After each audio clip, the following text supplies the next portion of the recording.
Good day, I'm Twyla Whelan and this is your JIS News for Wednesday, December 3, 2025.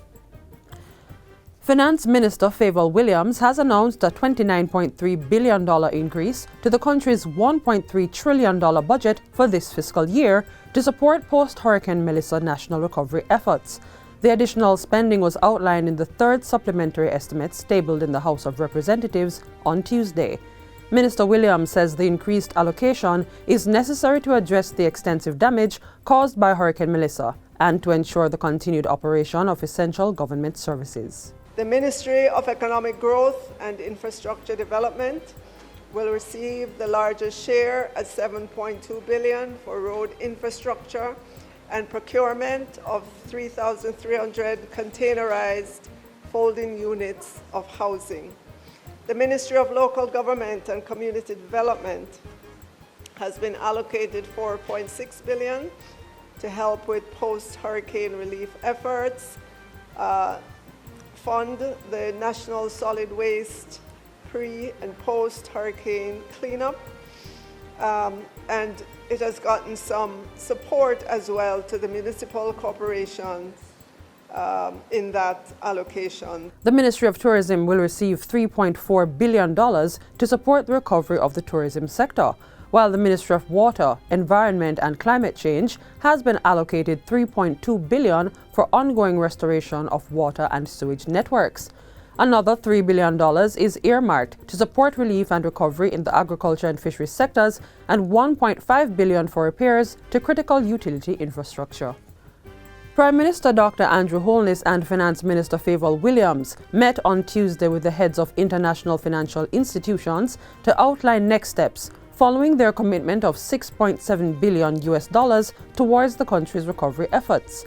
Giving a statement in Parliament on Tuesday, Dr. Holness said the meeting sought to align implementation pathways and make preparation for rapid disbursement. The swift, coordinated response from the IFIs is a direct vote of confidence in Jamaica's governance. It reflects the credibility we have built through the years of fiscal discipline in managing our economy, in reducing our debt, in strengthening institutions, in managing corruption. Prime Minister Holness indicates that the financing package has three components. It includes sovereign debt financing of $3.6 billion to carry out recovery and reconstruction programs over the next 3 years. $2.4 billion in private capital mobilization, which will blend public and private finance and expertise through the recovery and reconstruction process. And finally, grants and technical assistance, which have so far mobilized $12 million with more to come. These three components, in addition to the US $662 million that was already available, is what makes up the overall financing package of $6.7 billion. This is the single largest and most comprehensive development financing package ever assembled for Jamaica. It gives us the liquidity, the fiscal space, and the multi-year investment framework required to rebuild stronger and more secure for our future. Securing support of this magnitude within 1 month of Hurricane Melissa is nothing short of historic. It reflects sustained, direct, and proactive engagement at the highest level.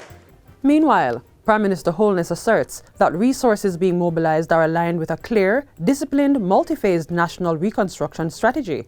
Phase 1 targets the restoration of utility services, emergency shelter, food supply chains, and key transport links. As these stabilize, relief, which is the provision now of the food and the water and other such items, will transition in December, or probably a little later, maybe early January, from physical distribution to targeted financial support through a voucher system, whether digital or physical, restoring dignity, autonomy, and choice to affected Jamaicans. Phase 2 covers the reopening of schools, restoration of health facilities, support for farmers, MSMEs and tourism operators, and the reactivation of local economies.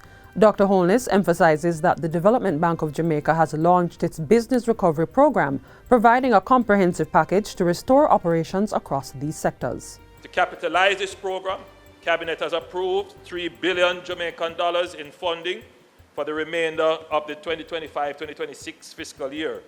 Further allocations will be made for the coming budget. The third phase will focus on resilient reconstruction of housing, schools, public buildings, roads and bridges, among other areas. The reconstruction effort being deployed across infrastructure, housing, digitalization, logistics, agriculture and energy will create thousands of jobs, crowd in private investment, improve national productivity, protect fiscal sustainability, because make no mistake, there will be those looking on at our currency and say, can the central bank defend? Do we have reserves? Well, with this, we will be in a superior fiscal position to give confidence and certainty to our business sector.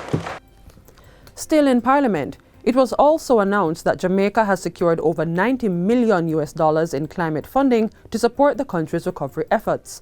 Portfolio Minister Matthew Samuda says this resulted from several working meetings and bilateral engagements at the 30th session of Conference of Parties to the UN Framework Convention on Climate Change held last month.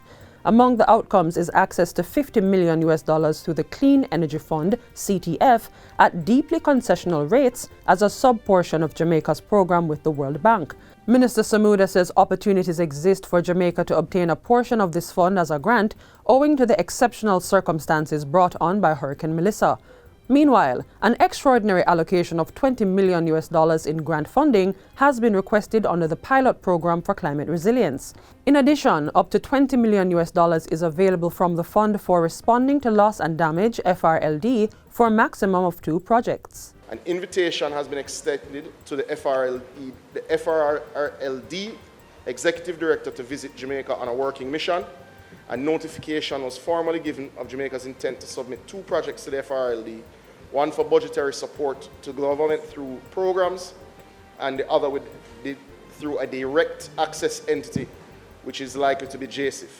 These projects would be for water and agriculture sectors. Further support is being sourced through the Global Environment Facility for a special climate change fund of $3 million to assist small-scale farmers and the fisheries sector. According to Minister Samuda, this support is immediately available under an emergency request for relief grant funding, and Jamaica is completing a submission for a further $6 million with access within 6 months. Minister Samuda adds that the Caribbean Development Bank, CDB, has made available a relief grant of $500,000 for a climate resilience project to support the emergency response and restoring agriculture in a climate-smart way. The GCF, Madam Speaker, is the largest source or mechanism related to climate finance globally. Further discussions are continuing with the GCF. Of note, we have confirmed 2 working visits with GCF executives to finalize submissions to the board that analyzes GCF projects.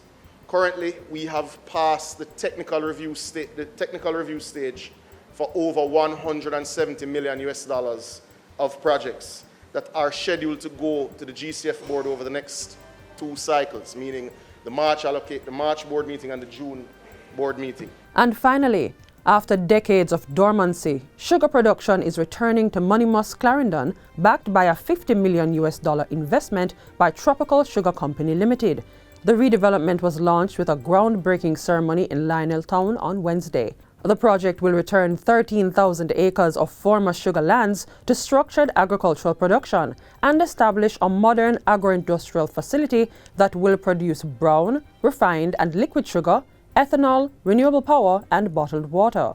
The facility is expected to generate roughly 2,000 direct and indirect jobs. Prime Minister Dr. Andrew Holness has welcomed the investment, noting that it supports post-Hurricane Melissa reconstruction efforts and will bring underused lands in Clarendon back into productive use. I'm also very happy to see that the investors have purchased the lands for the agro-processing and industrial operations. That shows that they are taking an ownership stake in all of this, and that they are not short-term investors. The intention is not to put back what was there, is to build forward. In other words, we're going to build for climate events that are going to happen in the future, but we're going to build in a future-proof way that the services that are needed, the infrastructure that we build, will have the capacity to carry it. Agriculture Minister Floyd Green has also endorsed the project, saying it aligns with the government's push for integrated agro-industrial development. The value of this project is not only in its scale, but its model. And it aligns with the Prime Minister's push to ensure that we have an integrated agro-industrial development. It creates certainty for our cane farmers who want stable markets, and it will generate new opportunities across South Clarendon in logistics, contracting, transport, and agri-services. The return of sugar production at Moneymusk is expected to strengthen the agricultural sector and boost rural communities.